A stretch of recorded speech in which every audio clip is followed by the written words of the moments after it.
Let's go close up on the Morning Newswatch with U.S. Congressman John Shimkus. Congressman, good morning and welcome, sir. Bob, great to be with you. Let's first of all talk about a release that we received day before yesterday, earlier this week. Congressman John Shimkus is reaching out today to Republican colleagues in an effort to become the next chairman of the House Energy and Commerce Committee. Is it Chairman Shimkus that we're talking to this morning? Well, chairman of at least a subcommittee, I think. It's another campaign. You've got to see where your colleagues are and see what the leadership wants from someone. I'm competitive.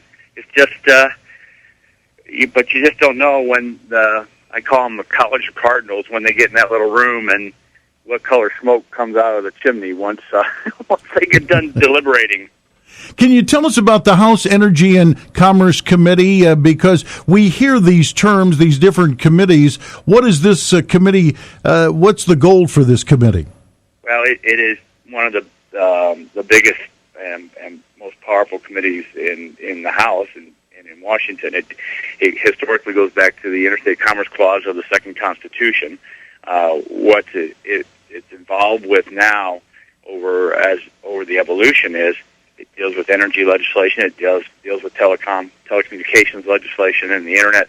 It deals with health care, Medicare and Medicaid, and then some oversight responsibilities of the EPA, Department of Energy, Department of Commerce.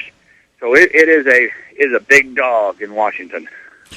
Congressman John Shimkus is our guest here on Close Up. Congressman, your thoughts of the November 2nd election now that it's been over a week? Was it the way you thought it would turn out? Well, I had been asked a couple weeks prior. It's kind of what we do in Washington. People eventually get to an election and they want to know, well, how many seats you think you'll pick up or lose, or what are you predicting? And I had said about 3 weeks prior, 48. The numbers were just across the country were just so strong in support of change. Now, I say that carefully because Republicans understand that it's not because of who we are and our agenda.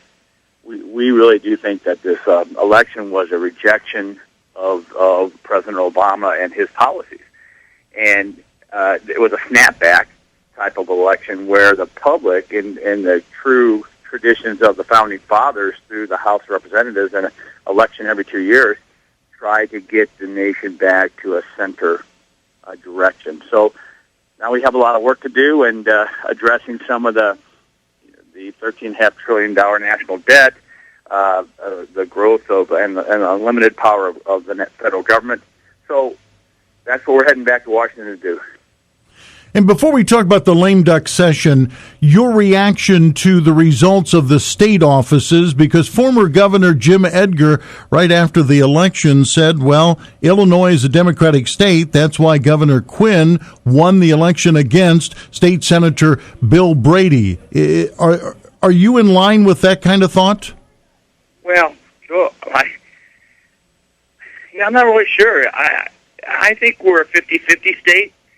I don't know how you can just make that claim based upon the success of Mark Kirk. We could have won really 5 House seats. 1 was an open seat. 4 were contested congressional seats. So we would have netted 4 Republicans in the House of Representatives from Illinois.